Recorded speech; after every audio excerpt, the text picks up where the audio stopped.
and is evidence for the crushing of our ancestors in the early years of Britain AD. For hundreds of years before the Roman conquest, this dramatic hill fort was a religious centre for the ancient Britons. When the Roman conquerors arrived, the people up here were ready for them. The banks on the side of the hill are the remains of ramparts that would have stood 5 meters high.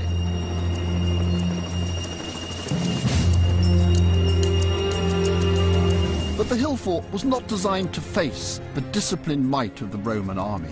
The defenders were driven back and the gates set alight.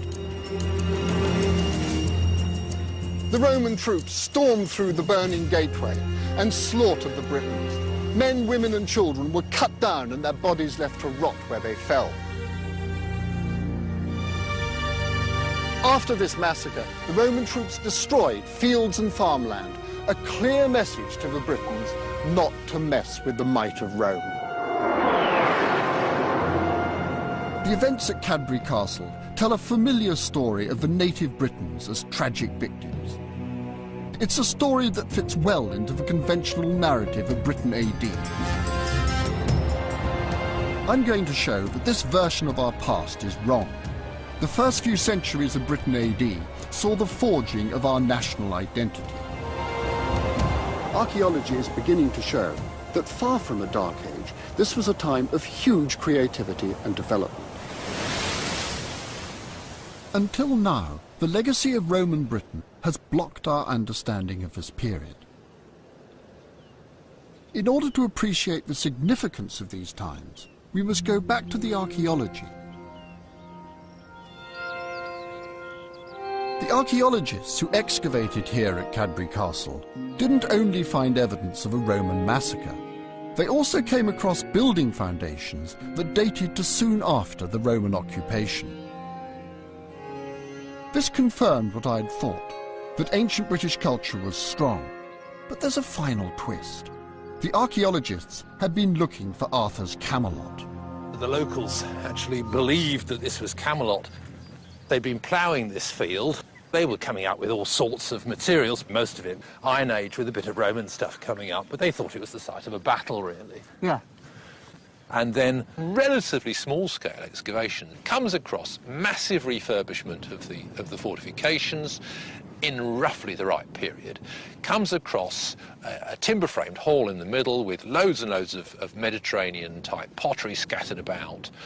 The fact that there is already a connection with Arthur's name means that the whole thing is ready to roll. Could Arthur be a clue to what happened in Britain AD? The problem is that Arthurian archaeology is more than a little short of evidence.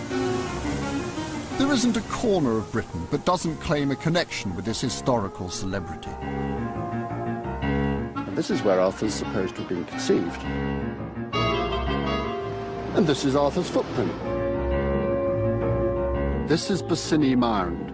King Arthur's Round Table is buried here. And every year, on Midsummer's Day, it levitates. And this is Arthur's Camelot. This is Slaughter Bridge, where Arthur finally kicked the bucket before being carted off to Avalon.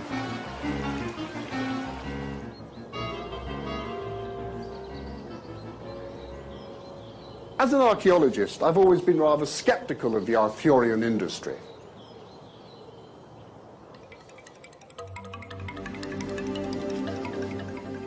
Arthur is the ultimate commodity, a ready-made hero who's been hijacked by history.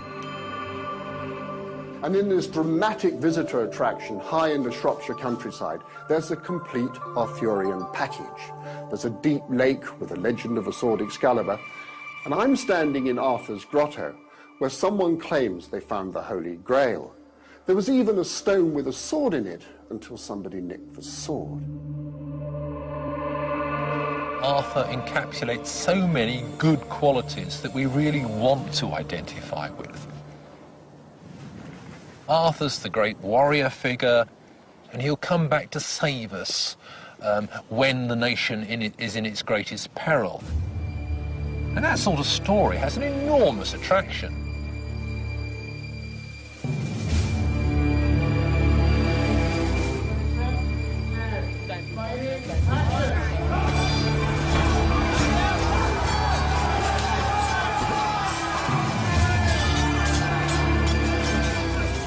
This gripping tale of Dark Age Britain has fired the imagination of writers and artists for centuries, and it would be easy to dismiss it as a fairy tale with no grounding in historical reality.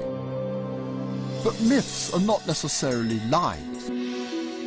Stripped of his medieval embellishments, Arthur has new things to tell us about this period.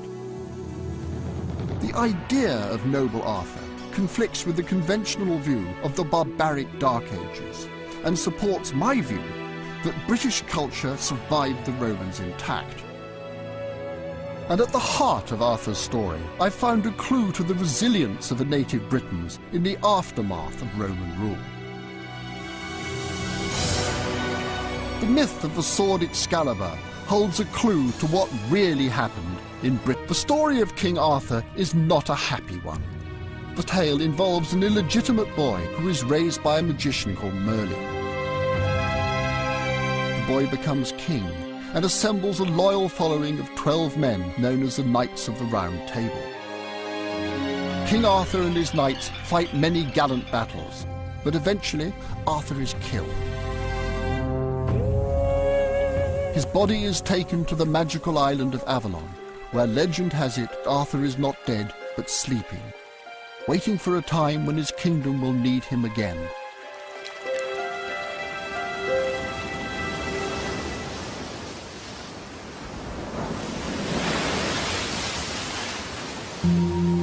Throughout the many different versions of this story, there is a potent image that comes back again and again. Swords play a central role in the Arthurian legends.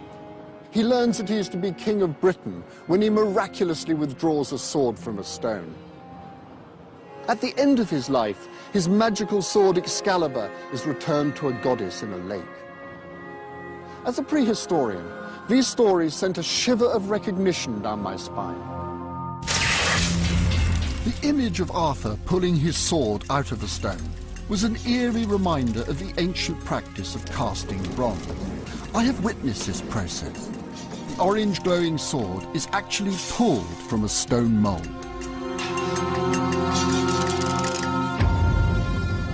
In my work as a prehistorian, I had discovered ritual traditions in which weapons were disposed of in watery places and where islands had particular potency. How did these ancient British traditions find their way into the story of King Arthur, written centuries later?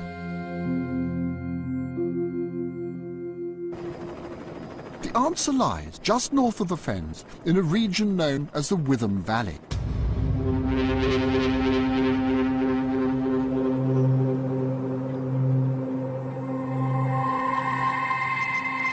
In 1981, archaeologists digging here came across a remarkable discovery. Just under the surface of the fen, a series of upright posts and horizontal timbers were uncovered. They form part of a raised causeway constructed over 2,000 years ago.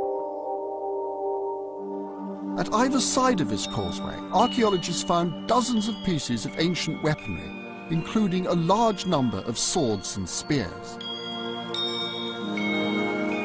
And this was not the first time that such objects had been found here.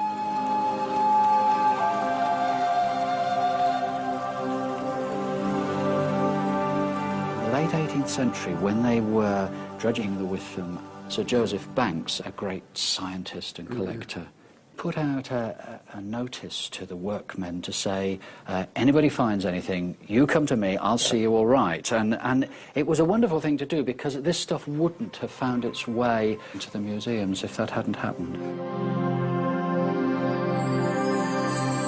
Over the years, literally hundreds of swords, daggers and other precious items have been dredged from the fens here. They range in date from the prehistoric period right through to the 14th century. Now, this wasn't some localized Fenland cult, but part of a much larger belief system. They're still being found today. We've been out here every weekend, more or less, since August, and look at how many people have turned up. They've walked a lot of their parish already. They've found some fantastic sites over there, of course, just through field walking. If they hadn't done it, we'd never know about them. Although individually you might not have thought that you're finding very much, but put all together we've found nearly 2,000 separate objects now.